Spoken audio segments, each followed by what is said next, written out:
નમસ્કાર, જય માતાજી ખેડૂત મિત્રો, સ્વાગત છે તમારું ગુજરાત ખબર યુટ્યુબ ચેનલમાં। રોજ નવા તાજા સમાચાર જાણવા માટે ગુજરાત ખબર યુટ્યુબ ચેનલને સબસ્ક્રાઇબ કરો અને આજનો વિડીયો પસંદ આવે તો વિડીયોને લાઇક કરો। આજના સૌથી પહેલા સમાચારની વાત કરીએ તો ડુંગળીના ખેડૂતો માટે ખુશ ખબર। આજના મુખ્ય ખેડૂત સમાચાર। આ વર્ષે 2024નું ચોમાસું કેવું રહેશે? કોંગ્રેસની ગેરંટી મહિને 8,500। પાન કાર્ડ ધારકો ધ્યાન આપે। ગરમીને કારણે સારાના સમયમાં ફેરફાર। આવતા મહિને 12 દિવસ બેંકો બંધ। ગેસ સિલિન્ડર 300 રૂપિયામાં। 4 પ્રકારના ખેડૂતોના હપ્તા થશે બંધ। 1લી તારીખથી થતા મોટા ફેરફારો। ખેડૂતોને મળશે 8,000 રૂપિયાનો હપ્તો। કડાકા ભડાકા સાથે વરસાદ। ડુંગળીના ખેડૂતો માટે ખુશ ખબર। ડુંગળીની નિકાસ પર પ્રતિબંધ છતાં કેન્દ્ર સરકારે એવો નિર્ણય કર્યો કે જેનાથી ગુજરાતના ખેડૂતોને લાભ થયો છે। આ ફાયદો જોઈને મહારાષ્ટ્રના ખેડૂતોએ વિરોધ દર્શાવ્યો છે। કેન્દ્ર સરકારે 2,000 ટન સફેદ ડુંગળીના નિકાસની મંજૂરી આપી છે, જેનો ફાયદો ગુજરાતના ખેડૂતોને થશે, કારણ કે ગુજરાતમાં સફેદ ડુંગળીની ખેતી વધુ થાય છે। મહારાષ્ટ્રના ખેડૂતોનો આરોપ છે કે ચૂંટણી સમયે સરકાર ગુજરાત સરકારને ખુશ કરવાનો પ્રયાસ કરી રહી છે।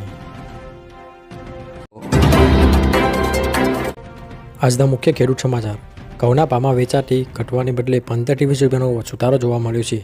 મે મહિનાના અંતમાં જે ઘઉંની આવકો થતી હતી તે હાલમાં માર્કેટ યાર્ડમાં આવતા લાગી છે। એવરેજ 550 રૂપિયા સુધીના ઘઉંના ભાવ પહોંચ્યા છે। ઉનાળુ બાજરીની નવી આવકો 530 રૂપિયા સુધી પહોંચી છે। ચણાના ભાવમાં ઝડપથી તેજી જોવા મળી। દિલ્હીના ચણાનો ભાવ 16,600 રૂપિયા નોંધાયો। ધાણાના વાયદામાં બીજા દિવસે ભાવમાં ઘટાડો થયો। આજે ઊંચો ભાવ 1,851 રૂપિયા નોંધાયો। જીરુની બજારમાં સારો સ્થિર થયો। 4,250ની સપાસી એવરેજ। આ વર્ષે 2024નું ચોમાસું કેવું રહેશે? રાજ્યમાં ચોમાસાના વિવિધ પ્રારંભને લીધે હવામાન વિભાગ અંબાલાલ પટેલ દ્વારા આગાહી કરી છે। 24 મેથી 4 જૂન દરમિયાન જોવા મળશે પ્રી મોન્સૂન એક્ટિવિટી, જેમાં રાજ્યમાં 8 થી 15 જૂન વચ્ચે ચોમાસાનું આગમન થશે। જૂનની શરૂઆતમાં અરબ સાગરમાં હલચલ દેખાશે, તેમજ દક્ષિણ ગુજરાતના ભાગોમાં સારો વરસાદ થશે। જૂનાગઢ જિલ્લાના ભાગોમાં સારો વરસાદ રહેશે। અમરેલી જિલ્લામાં પણ સારો વરસાદ રહેશે। બનાસકાંઠાના જિલ્લામાં પણ સારા એવા પ્રમાણમાં વરસાદ થશે, તેમજ કચ્છ જિલ્લાના ભાગોમાં સારો વરસાદ વરસશે, તેમજ ઓગસ્ટ અને સપ્ટેમ્બરમાં સારો વરસાદ થશે, તેમજ દરિયામાં હળવું દબાણ ઊભું થશે। કોંગ્રેસની ગેરંટી મહિને 8,500। કોંગ્રેસના નેતા રાહુલ ગાંધીએ ગુરુવારે કહ્યું કે દેશની સામે 2 સૌથી મોટા બેરોજગારી અને મોંઘવારી છે, પરંતુ ક્યાંય કોઈ સુનાવણી થઈ નથી। રાહુલ ગાંધીએ કહ્યું કે જો નરેન્દ્ર મોદી પોતાના ઉદ્યોગપતિઓની લોન માફ કરી શકે તો કોંગ્રેસ પાર્ટી ફરીથી ખેડૂતોની લોન માફ કરીને બતાવશે, તેમજ 20-25 મહિનામાં જેટલા પૈસા આપે તેટલા અમે ભારતના કરોડો લોકોને આપીશું। પાન કાર્ડ ધારકો ધ્યાન આપે। જે લોકોને પાન કાર્ડ આધાર કાર્ડ સાથે લિંક કરવાનો બાકી હોય તે વહેલી તકે પાન કાર્ડને આધાર કાર્ડ સાથે લિંક કરી શકે છે। જ્યારે કેન્દ્ર સરકાર જણાવ્યા અનુસાર દેશમાં 70 કરોડ પાન કાર્ડ ધારકો છે, જેમાંથી 10 કરોડ લોકોએ પાન કાર્ડ સાથે આધાર કાર્ડને લિંક કર્યું નથી। પણ જો આધાર કાર્ડ અને પાન કાર્ડ લિંક નહીં હોય તો તમે રકમના વ્યવહારો બેંક દ્વારા મેળવી શકશો નહીં। સરકારી યોજનાઓનો લાભ પણ મેળવી શકશો નહીં, તેમજ ટેક્સ વિભાગ દ્વારા કોઈ રિફંડ આપવામાં આવશે નહીં। જોકે લાંબા સમયથી પાન અને આધાર કાર્ડ લિંક નહીં હોય તો ગભરાશો નહીં। ગરમીને કારણે શાળાના સમયમાં ફેરફાર। આગામી સમયમાં હીટવેવ અને ઉનાળાની ગરમીને લઈ શિક્ષણ વિભાગે આગોતરા પગલાં લીધા છે। હીટવેવના કારણે શાળાના વિદ્યાર્થીઓ અને સ્ટાફને કોઈ મુશ્કેલીનો સામનો ન કરવો પડે તે માટે શાળાના સમયમાં મોટો ફેરફાર કરવામાં આવ્યો છે। ગુજરાતમાં ગરમીને લીધે પ્રાથમિક શાળાઓનો સમય સવારે 7 થી 11 વાગ્યાનો કરાયો। ગાંધીનગરની પ્રાથમિક શાળાનો સમય શિક્ષણનો આદેશ ઓપન એર ક્લાસ લેવા પણ અપાઈ સૂચના। શિક્ષકોને હીટવેવ અને તેનાથી બચવાના ઉપાયો વિશે વિદ્યાર્થીઓને જણાવવા પણ આદેશ।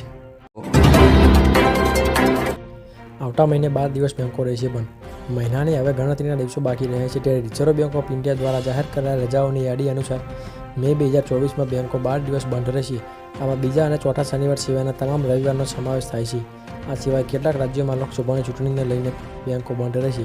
મે મહિનામાં રવિન્દ્રનાથ ટાગોરની જન્મજયંતિ, નજરાજ જયંતિ, અક્ષય તૃતીયા જેવા ઘણા તહેવારો છે, જેના કારણે બેંકોના કામ કરશે નહીં। ગેસ સિલિન્ડર 300 રૂપિયામાં। ચૂંટણી સમયે કેન્દ્ર સરકારે ગરીબ અને મધ્યમ વર્ગને રાહત આપવાનો નિર્ણય લીધો છે।